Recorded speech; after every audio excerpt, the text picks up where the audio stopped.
one thing that I did not have was I'm sure it must have shown up in some ways, but my mum is English and very, very English. So, and she was very influential in my whole capacity in the English language. So, and your mother's English. So you would have been brought up, I presume, bilingual, speaking English Yes, and yes, Italian. Yeah. So yes, you had that advantage over a child who, say, is fully Italian coming into England. yes, of course, of Yeah. course. But do you Yeah. recall any challenges language wise? Because I don't recall anything like that. So when I look back, I think as a kid, I thought no. As a kid, I thought, and you don't really think too much about these things, right? Mm. Um, but now I think the languages part of it sort of corresponds a bit to the cultural norms as well, because there's certain terms that, slang words that are normal to each region. Um, and although kids don't strictly use slang, um, yeah, I mean that did, there were ways in which people would say things to me which at first were really foreign. And like, so for example, I remember a funny story. I was in school, right? And we were sitting there, and this guy was like poking me, annoying me, right? And my mum used to say, "Oh, stop being a little bugger," right? And so to me, that was a really like fairly normal word that I wouldn't even consider swearing, right? But I said it to stop being a bugger. Everyone went silent, right? And it was probably one of the first sort of embarrassing experiences that I remember as a kid. Um, and another one's knob. So like doorknob. So I remember saying to someone, "Oh, stop being such a knob," I'm thinking, "Stop being such a doorknob," right? Um, Only to find out that that also means, that also is a swear word.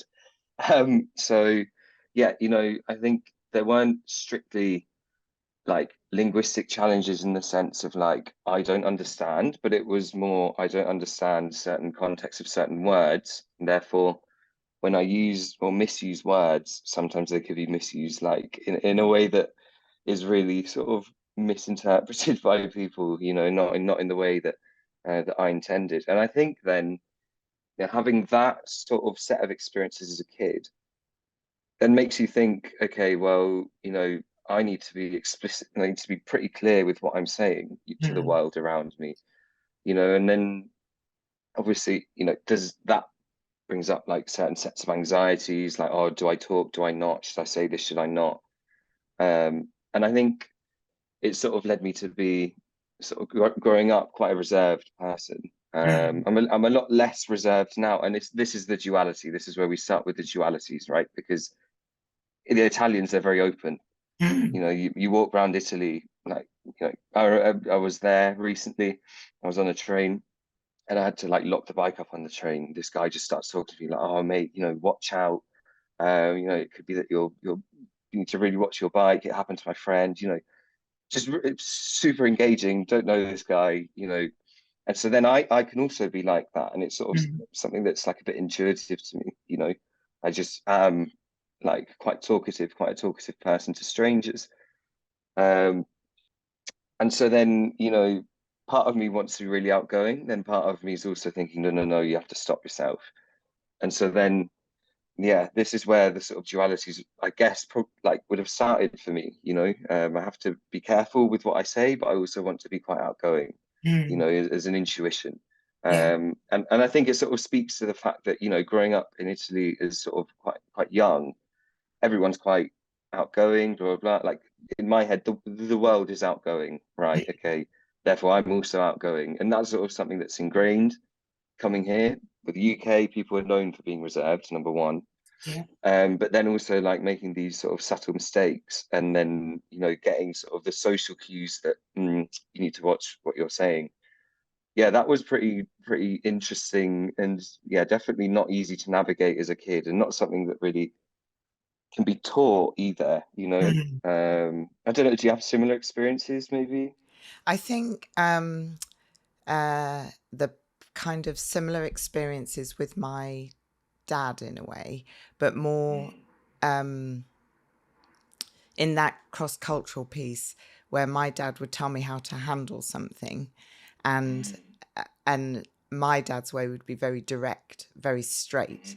And you know, in England, we can be quite subtle, not say exactly what we mean, you know, kind of get to the point, but not dead on.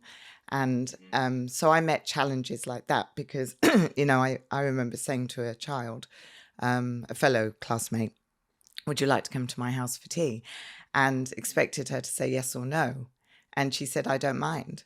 And I just could not understand that, you know, and I was like, well, yes or no, which is it? You know, it's not difficult, you know, yeah. And I was just like, huh? And she was the most popular girl in the school, but I am the biggest I don't mind person now. So I think I thought, oh, this is how to go through life. Just say I don't mind. So on the one hand, I was really rattled because I didn't mind whether she said yes or no. I just wanted clarity. But I honestly say I don't mind. As an adult, I say I don't mind to so many things. When people just want me to choose this film or that film, this meal or that meal, you know, and I'm like, so it's something I've tried to break. Yeah. Yeah. I've also become quite an I don't mind. Um, I think it's partly because it's sort of an easygoing type attitude, maybe. Mm. You know, oh, do you choose between this film or that film? Well, there's probably pros and cons to both. Yeah. It's pretty like, you know, not too bothered, right? As long as I'm seeing the film, for example. Yeah. So maybe that's where that philosophy, that sort of way of thinking comes from. Yes. Um, and well, yeah, and it's so tricky as a kid, isn't it? Like because you know you've not really developed those sort of speech and language skills to address these things, right? Mm. Um, and so yeah, it's definitely interesting, isn't it?